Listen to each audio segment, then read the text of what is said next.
Nick, I want to know if you could be known for only one thing, what would it be? My goal is to be the investor relations guy that private equity, credit investors want to go to. I think that I'm building a reputation around partnering and aligning with some of the best operators out there, doing my own due diligence because working for these firms myself, I qualify as an accredited investor through the loophole as a knowledgeable employee. So I'm doing my own due diligence. And so if I'm at a firm, it's usually a vote of confidence that, hey, this is someone I would want to work with because they have some type of a competitive advantage. But I tell all my investors I want to be a master communicator and I want to be able to pick up the phone 10 years from now and call you and say, hey, I got a deal. And so that's really the reputation I'm trying to build and want to be known for. Yeah, so perhaps we have a title for the show. This might be The Investor Relations Guy, Hey, Nicholas Abraham. We'll see. see. Okay. My assistant, she picks the titles and she does a great job. So, what is the greatest lesson in leadership you've learned as an entrepreneur, as an investor, or as investor relations? Yeah. So, the greatest lessons that I've learned come from alignment, and as a econ finance background, economics is nothing but incentives. So having the right alignment between all parties involved and having an all-star team all the way across the board, right? No matter if it's your investor or if it's the operator, if it's the investor relations, or if it's the fulfillment of the whatever's happening, everyone needs to be top notch. And so that to me is in terms of what really makes something a success and one of the best lessons I've learned in entrepreneurship. When it comes to leadership, though, it's really just propping up the team around you, and letting everyone know that I couldn't have done it without George, without John, without Jane, and giving credit where credit's due. Love it. And what personal characteristic has been most pivotal to your success? Being genuine, 100%, hands down, just being myself. And you can tell I'm passionate about what I do. I've been living and Love breathing it. this stuff for like 15 years now, since I was middle school day trading, because I was making more in a Roth account than I was laboring on the farm, baling hay in the summers with my brother and my dad. All right, I And like that's what it. set me down the track. So being genuine and solution oriented. I think a lot of people stop when something just doesn't, it's not a yes or, and it ends up being a no.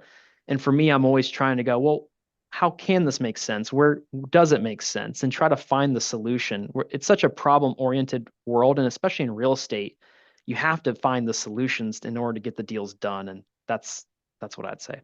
Love it. I know communication is also something that means a lot to you. So for those of you who want to Yeah. become great communicators, be very genuine. When you know who you are, people know who you are.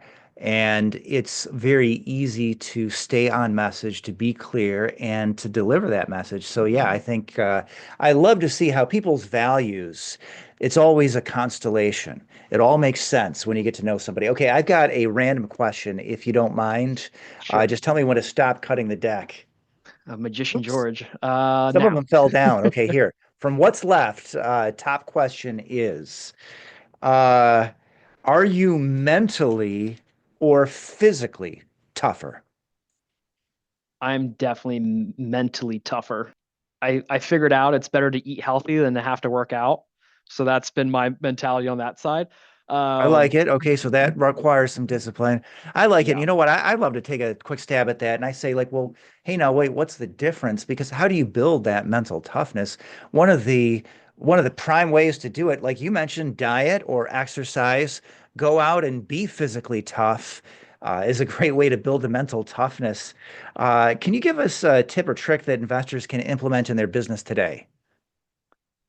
tip or trick to implement in their business today. Well, coming from the marketing side of things, you know, if you're not on digital media, social advertising, you're behind the ball. It's really the young man's game getting at scale with ads than it is grassroots networking at RIA events or whatever it may Mhm. be. Everybody is at scale now, but you have to be able to maintain your genuine self at scale, is what I would say. I love it. Yeah, I know that's one of your strengths is that digital marketing. So I'm glad we got that in. Check that box. And then one final question before I send you off. Beautiful interview. I want to give you a sort of a hardball question at the end. What is Okay. one thing that most people in your field believe that you think is just wrong? most people, I would say, don't think the buck stops with them. And to me, I always want to work with people who believe the buck stops with them. It's because if everybody believes the buck is with them, then nothing falls through the cracks. I love it, and I feel like everybody says the buck stops with them. And, but how many people actually practice that? That's real integrity. And, I think that's a perfect way to end the show. Send us out with something profound like that. But I want to make sure that if people want to learn more about ground up construction, build to rent, build to sell, if they want to invest through you, what is the best way to reach Nicholas Abraham? Sorry, usually I go into carrier pigeon, smoke signal, email, a website. What's Yeah. your preferred mode of communication? Call or text Call or 614 text. 634 8023. That's my personal line. I tell investors all the time if it's the weekend, just call me up. I'm either working on my house doing a construction project, or I'm at an event or meeting an investor for lunch. If I'm not working, I'm just hanging out with my wife, and that's where I get all my fulfillment.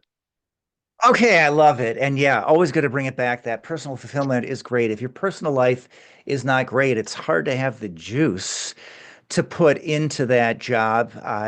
Big fan of the idea that, we just live one life. It's a unified whole. And so if you're not eating right, exercising, having that positive physical aspect, if your relationships are not in order, it's really hard to have your professional life in order. And of course, professional life that supports everything else too. Hopefully, giving you the time to get out and take care of the body and take care of the people you love. So I love it. Beautiful interview, Nicholas. Thank you so much for taking the time to share your knowledge and experience with our audience.